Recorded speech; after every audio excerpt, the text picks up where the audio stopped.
Let's go ahead and look at our data parameters now on the screen. You see we have about 5 amps. That's the very top line in red.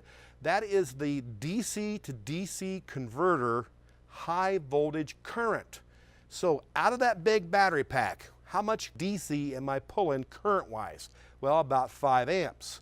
Now, if you look at the third graph down, that purple PID that's saying 14, 17, fluctuating back and forth, that's the low voltage. That's the 14 volt of current, basically the output of our alternator.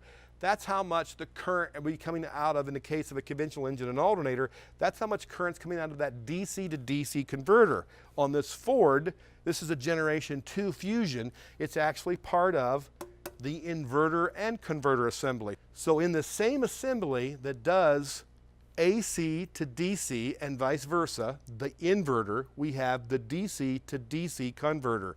So in purple, we have 15 amps on the low side of the converter. So you might see the converter's output at 14 volts is 15 amps, 10, 15, 17, and fluctuating. The input to the DC to DC converter is a steady 5 amps. That's what's coming in at high voltage, about 275 volts or so on this model, from the big battery pack, the traction battery, into the DC to DC converter to be dropped down. Now, when voltage is high, current can be lower.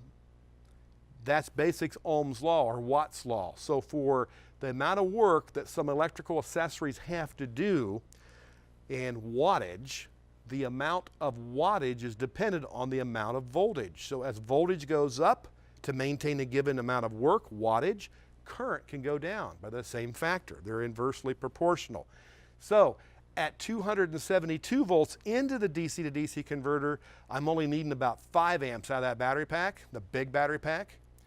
But going out of that DC to DC converter at a lower voltage, 14.8 or so, we are doing about 15 to 20 amps. So that's the proportionally difference in volts and amps regarding the input and the output of a DC to DC converter. Now, where are they mounted? Well, on the earlier Fusions and Ford Escape hybrids, they were the only vehicles I'm aware of where we mounted it someplace completely different under the hood. Generation 1, which went up through about 2012, I believe, was mounted as a standalone DC to DC converter over here in the right fender, whether it be a Ford Escape, Mercury Mariner, or the Fusion, or the Mercury equivalent of the Fusion. But in Generation 2 Ford Fusions, they went to an inverter-converter assembly, so both the units are in one major assembly. So the power electronics to convert DC at a high level down to lower level, and to change AC to DC and vice versa, the inverter, they're in one unit.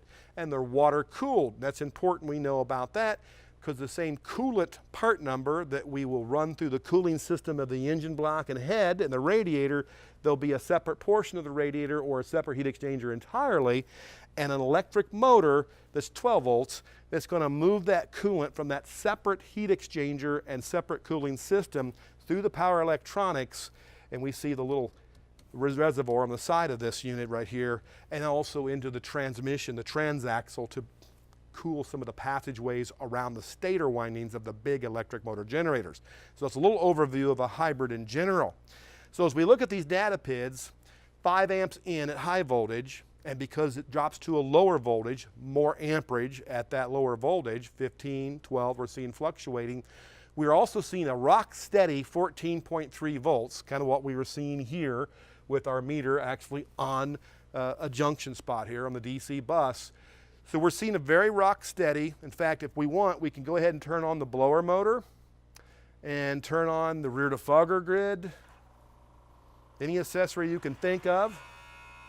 And we see that current coming out of the DC to DC converter going much higher, 50 amps, and the gas engine still isn't running. I've got plenty of power, kilowatts, in that big traction battery in the trunk to provide power for the DC to DC converter, running about 6 amps, 7 amps into it, and about 60 amps out of it. So it's very efficient at the high voltage, dropping it down to 14, steady 14.3, pretty amazing. We can also look at the temperature of that DC-DC converter and make sure we don't have an issue with the power electronics causing harm to the circuits.